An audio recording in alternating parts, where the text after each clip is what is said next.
Hey everyone, it's your old Uncle Patrino back again with another new movie review. So let's get started, okay? Let's jump right into it. Let's talk about Disney's most recent animated movie, Wish. All right? Now, let's start off with this first. We need an explanation. I need to explain something here. I got some explaining to do to Ricky. So, this movie is the predecessor, from my understanding. Don't hold me to it, but this movie is the predecessor to all of the previous Disney animated feature-length movies that have come before it. That doesn't make sense, right? How is this the most recent movie, but it's the first movie in the line of all of the other animated movies from Disney? Well, it's kind of like how Pulp Fiction works, the movie Pulp Fiction works, right?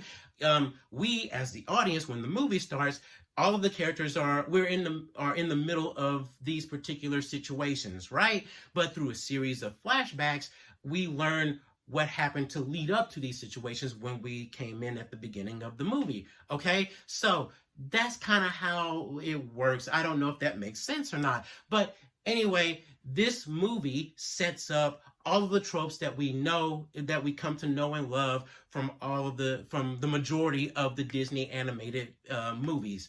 Okay, it sets up the idea of wishing, the idea of magic, the idea of the spunky young heroine or the hero, the pet animal sidekick, the weird, unusual, doodly flop thingamabobber type character that acts as comedy relief that befriends the hero slash heroine as well, the Broadway-esque inspired musical numbers, and so forth and so on. All right, so that's the point of this being the first movie. All right, so that's done. This story, as far as the story goes,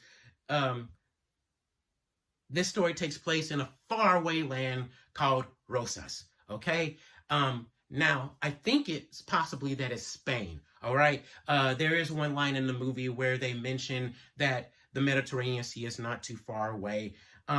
But the name Rosas alone, which is Spanish for pink, it already says it right there. And one of the characters in the movie does use the term mire, which in English translates to my king. All right, so I'm guessing it's Spain. So anyway, Rosas is run by a king. King starts with an M. Marco or Marco. I think it's Marco. Anyway, he's a king and he's very well loved by his subjects. He's very charismatic and he also happens to be a wizard or a sorcerer, whatever you want to call it. So I guess he's a wizard king, a king sorcerer. I don't know, whatever. But he has the power. One of the reasons that his subjects love him so much, not only because he's charismatic, but it also is because he has the power to grant their wishes, their deepest heart's desire. A dream is a wish. A dream is a wish. Oh God, how did that line go in that song? In the song, a dream is a wish that your heart makes. That's it. Sorry, got mixed up there a little bit. So the subjects, when they make their wishes, they're giving their truest heart's desire, all right, to him. And he keeps all of these wishes, and at some point in time over I say with a couple of weeks or a couple of months, he grants these people's wishes. Here's the catch, though. He only grants the wishes that he deems worthy, okay? Those that aren't threatening, that may mess up things for him, all right? So, our heroine, starts with an A, and I'll get to this in a little bit, okay? There is a reason I'm having a little bit of a hard time. Asha, that's her name. Asha finds out what Marco is doing, and finds out the conspiracy, basically, and she knows too much, so it gets her into trouble.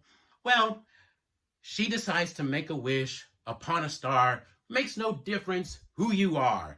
And so a little star buddy comes down and befriends her, and helps her with with its magic, I should say, and action and adventure ensues. All right, and um, that's basically the story. All right.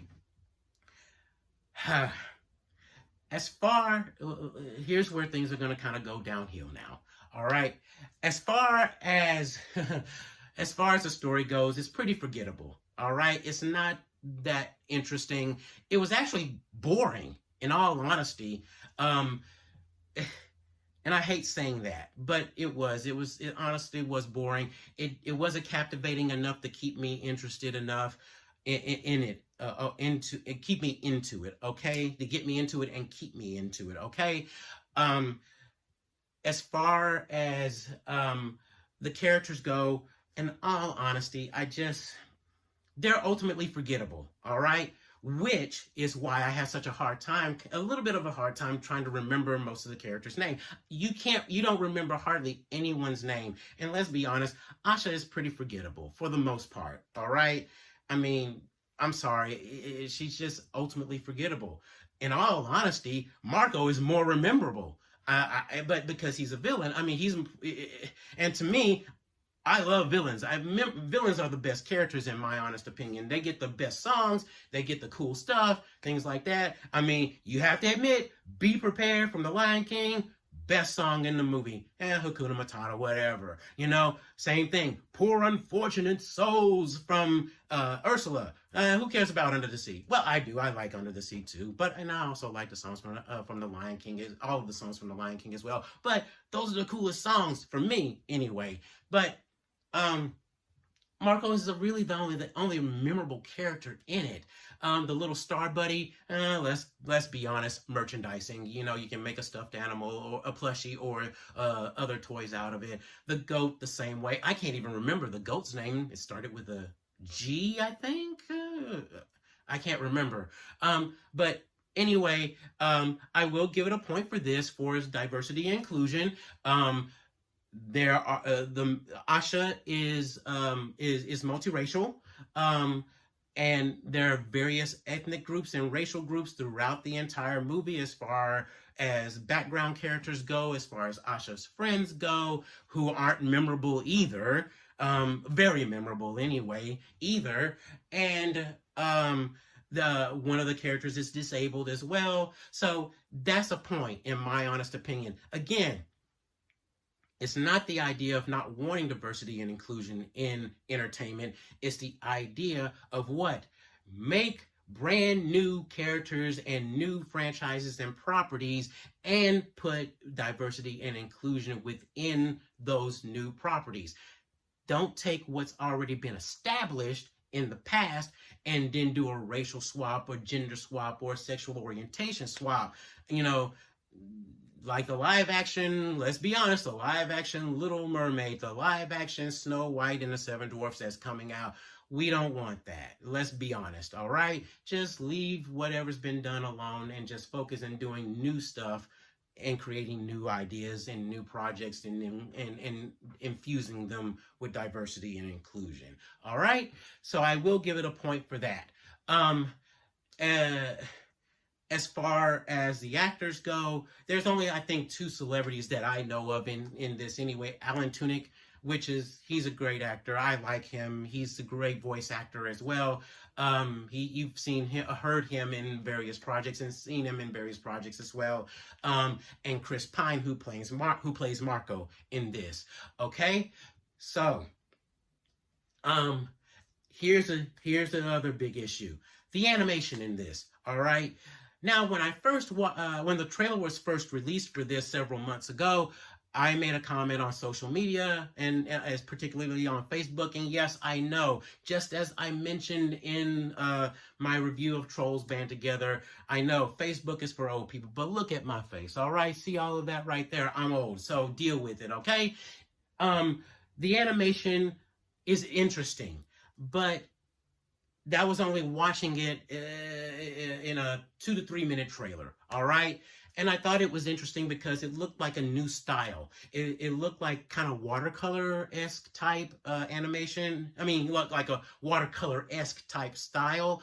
And mixed in with, not mixed in, but trying to use even a little bit of hand-drawn animation in a sense, trying to kind of not combine the two, but trying to, in an art type way, try to make it an animated watercolor feature-length film. Okay, I guess that's the best way to put it.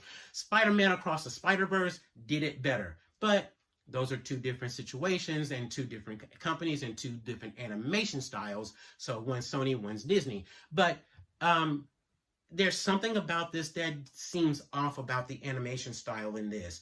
It doesn't seem to work, but at the same time, it kind of does. There's no balance there to make it work.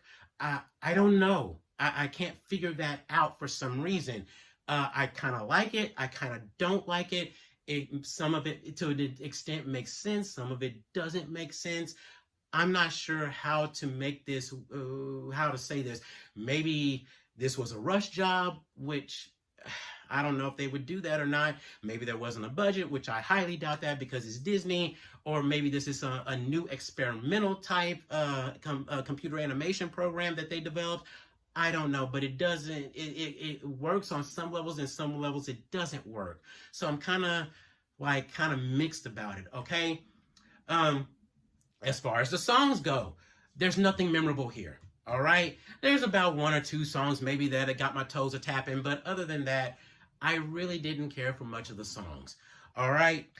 And overall, well, let me bring this up because I did forget to bring it up as far as the story goes. Actually, as far as I mentioned, this is the predecessor to all of previous Disney animated movies.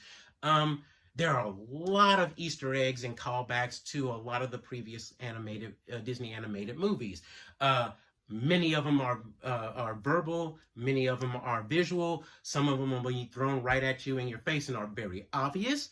Some of them, you have to know your thing. You have to know your Disney movies. Some of them, you'll have to catch them real quick. They pass by in a blink of an eye. There was one scene that where you have to freeze it. I saw it. Don't ask me how I saw it. I don't know, but I tend to do that a lot in with most animated projects anyway, most animated things anyway. But it flashed by for a split second. You have to freeze frame it in order to see it. And I thought, wait a minute, is that what that's going to be? And then a few moments later, there's a line where a character says, well, do A, B, C, X, Y, Z. And it's like, that confirms it. That's what that is. Okay, that's the connection. All right, cool. Okay, so that was actually pretty cool. I will give you that. I will give them that on that. Okay, but anyway, this movie is disappointing. There is no reason to really even watch this movie, in all honesty. It's ultimately forgettable. You will forget about this movie within, I would say, maybe a week or so. All right? It won't be on your radar anymore. But look, if you've already taken the kids to go watch Trolls Band Together and they're just begging you to go watch this movie, in all honesty, save yourself some cash and at least go to a matinee. Better yet, actually, don't do that.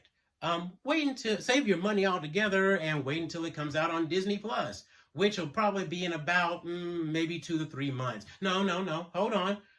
Change that, all right?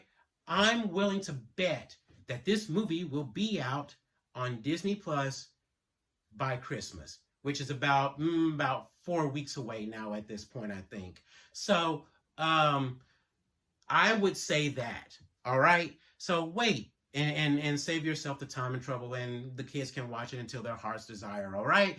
But I see this movie as a movie that kids won't be watching on repeat constantly. Remember when we were kids and we were growing up, we wanted to watch a movie that we loved or an episode of a cartoon that we loved on repeat constantly. I want to watch it again. I want to watch it again. Rewind the movie or either press go back to the beginning on the DVD player, and we would watch it over and over and over again.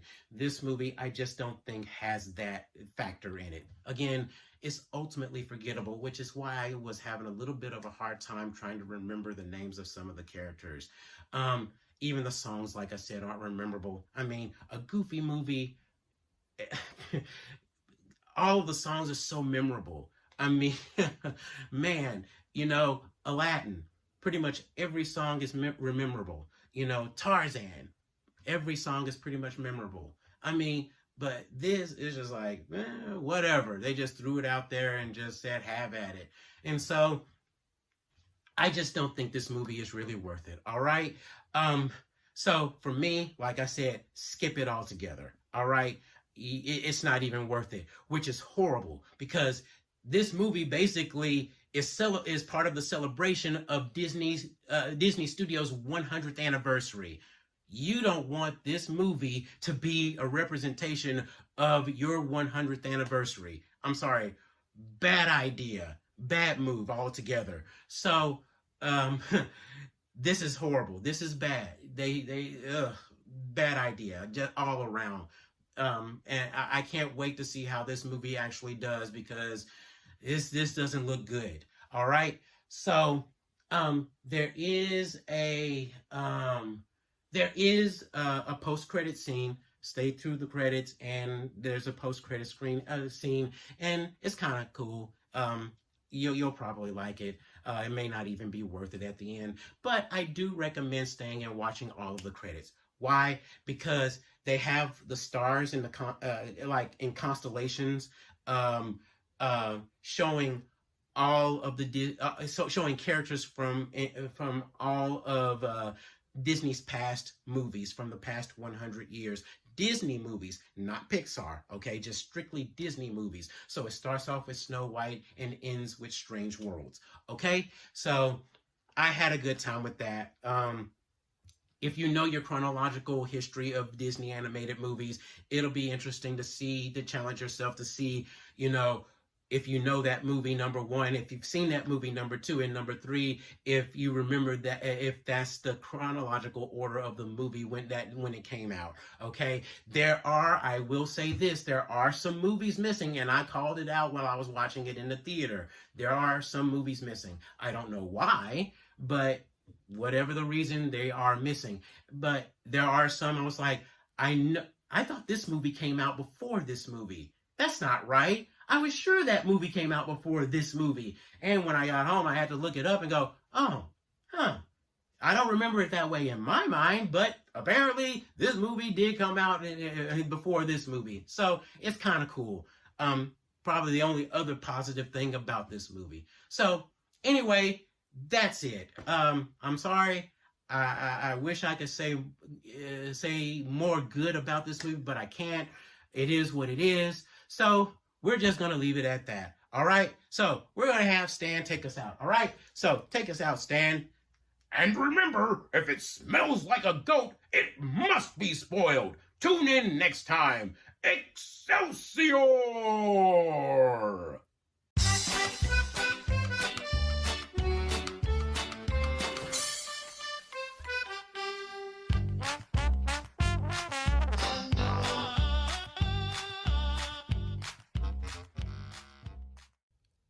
Folks, gosh, wasn't that a swell review of our new movie?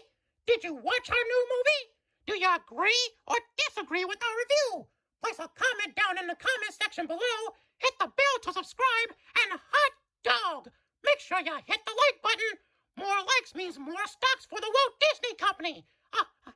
Let me be honest with you folks. Help your old pal Mickey out here. I'm being held captive. We all are. We're slaves. Bob Iger is enslaving us. Help us, please. Mickey, what are you doing over there? Get back to work right now. Until next time, see you real soon.